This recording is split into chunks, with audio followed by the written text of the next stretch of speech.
आग और पानी। नेहा और रवि दोनों बच्चे आपस में खेल रहे थे।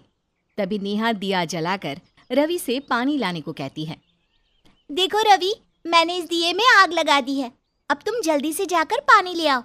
आज हम इन दोनों की दोस्ती करवाएंगे।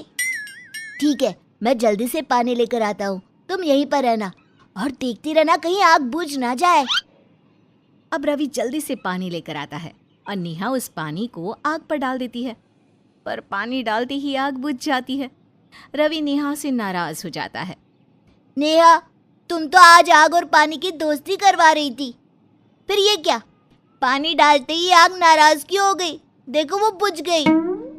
तुमने तो देखा ना कि मैं दोनों की दोस्ती ही करवा रही थी। अब मैं क्या करूं जब ये दोनों दोस्ती नहीं बनना चाहते तो? तुम झूठ बोल रही हो नेहा। तुम ही नहीं चाहती थी कि आग और पानी की दोस्ती हो, तभी तो आग बुझ गई।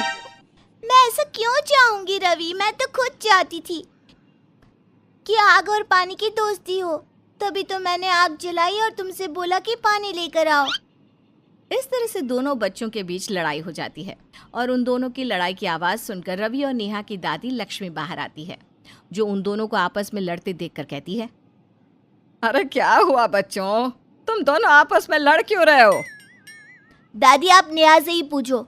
ये हमेशा मुझसे लड़ती रहती है। आज भी लड़ने की शुरुआत इसी ने की है। नहीं दादी, रवि झूठ बोल रहा है। मैं नहीं लड़ रही, बल्कि वो मुझसे लड़ रहा है। मैं तो यहाँ आग और पानी की दोस्ती करवाने आई थी, पर मैंने जैसे ही पानी डाला आग बुझ गई।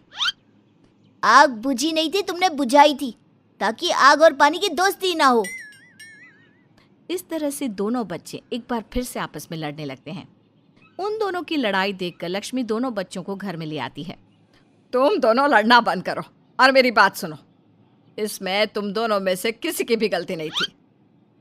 अगर हम दोनों की गलती नहीं थी तो फिर किसकी गलती थी दादी? आग और पानी दोस्त क्यों नहीं बने? दादी, क्या वो दोनों कभी दोस्त नहीं बन सकते? हाँ मेरे बच्चे, आग और पानी कभी दोस्त नहीं बन सकते, क्योंकि उन दोनों का अस्तित्व अलग है।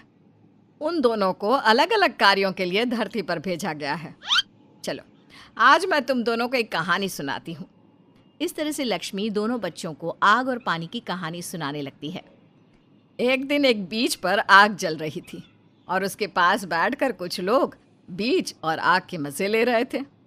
तभी आग पानी से कहती है, पानी, तुम मुझसे इतनी दूर हो, क्या तुम भी मुझसे डरती हो कि कहीं मैं तुम्हें जला ना दूँ?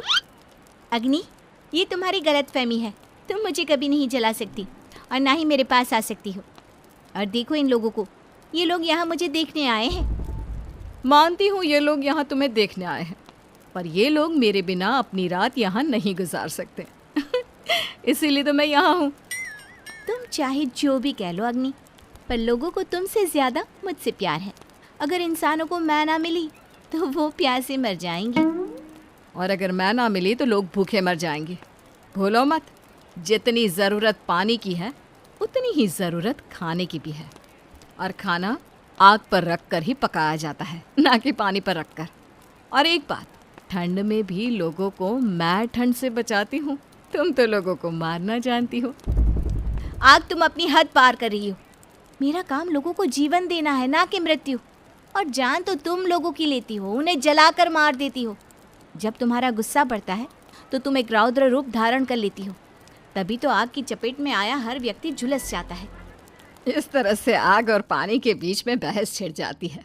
रात बीतती है और लकड़ियाँ खत्म होने के साथ आग भी खत्म हो जाती है। ये देखकर पानी को बड़ी हंसी आती है। जिसका अस्तित्व ही कुछ समय का है, वो मुझ पर हंसने आई थी।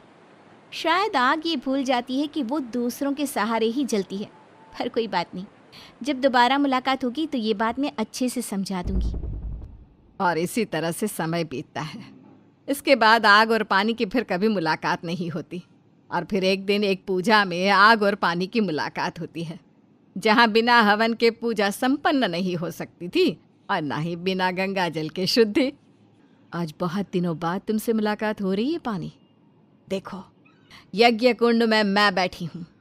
बिना मेरे ये यज्ञ हवन अधूरा है। तुम यहाँ अकेली नहीं हो, मैं भी यहाँ हूँ। हर शुभ काम में मेरा होना भी उतना ही ज़रूरी है जितना कि तुम्हारा। और वैसे भी तुम्हें अपना रूप दिखाने के लिए इन लकड़ियों की ज़रूरत पड़ती है। पर मुझे किसी की भी ज़रूरत नहीं है। पानी की ये बात सुनकर आग भड़क जाती है और बहुत तेज जलने लगती है, जिस वजह से आसपास की रखी चीज़ों में भी आग लग जाती है।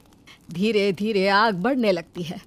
देख रही हो पानी, मेरा रूप, मेरा तेज, मैं चाहूँ तो पल भर में सब कुछ जलाकर खत्म कर सकती हूँ। आग पानी से ये सब कुछ बोल ही रही थी कि तभी वहाँ बैठे लोग पानी लेकर आग के ऊपर डाल देते हैं, जिससे आग शांत हो जाती है और बुझती हुई आग से पानी कहती है, देखा मेरा अस्तित्व, मैं वो हूँ जो तुम जैसों को भी शांत कर सकती हूँ। पानी की ये बात सुनकर आग शांत हो जाती है। इसी तरह से कुछ दिन बीत जाते हैं और एक बार फिर आग और पानी की एक साथ मुलाकात होती है।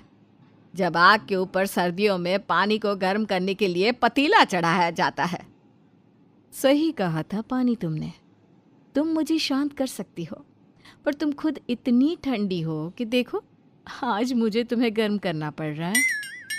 मैं हमेशा ही शांत और शीतल रहती हूँ, तुम्हारी तरह गुस्से में भरी नहीं रहती। तुम बिल्कुल सही कह रही हो पानी, इसीलिए तो मैं तुमसे दोस्ती करना चाहती हूँ। क्या हम दोस्त बन सकते हैं? दोस्त की तो मुझे भी ज़रूरत है, और तुम जैसी दोस्त होगी तो क्यों नहीं। आग और पानी दोस्ती का हाथ बढ़ाते हैं, पर तभी एक औरत आकर पतीले का पानी हटा देती है और आग के ऊपर वही पानी थोड़ा सा गिरा देती है, जिससे आग बुझ जाती है। ये देखकर पानी को बहुत दुख होता है और एक बार फिर पानी बूझती हुई आग से कहती है, आग, मुझे माफ़ कर दो, मेरी वजह से फिर तुम्हें जाना पड़ रहा है। तुम परेशान मत हो पानी, हम हमेशा दोस्त रहेंगे, क्योंकि मुझे सिर्फ तुम ही शांत कर सकती हो। मैं जब भी रौद्र रूप धारण करूं तो तुम मुझे शांत करने के लिए आ जाना, और इसी तरह हमारी दोस्ती चलेगी, साथ रहकर नहीं पर साथ निभाकर। इतना बोलकर आग शांत हो जाती है और पानी को बहुत दुख होता है कि उसकी वजह से आग को जाना पड़ा। इसका मतलब आग और पानी पहले से ही दोस्त हैं दादी। हाँ मेरे बच्चों। तो इसका मतलब नेहा ने आग नहीं बुझाई, बल्कि आग गुस्सा हो गई थी, इसलिए पानी ने आकर उसे शांत कर दिया। अब तो तुम्हें समझ में आ गया ना कि मेरी कोई गलती नहीं है। अब जब तुम दोनों को पता चल चुका है कि आग और पानी पहले से ही बहुत अच्छे दोस्त हैं और इसमें तुम दोनों में से किसी की कोई गलती नहीं थी, तो चलो एक दूसरे को माफ करो और गले लगाओ। सॉरी नेहा। सॉरी। अब दोनों बच्चे एक दूसरे से माफ़ी मांगकर गले लग जाते हैं और एक बार फिर नेहा आग जलाती है और उसके पास पानी को रख देती है। ये सब देखकर आग और पानी को बहुत अच्छा लगता है।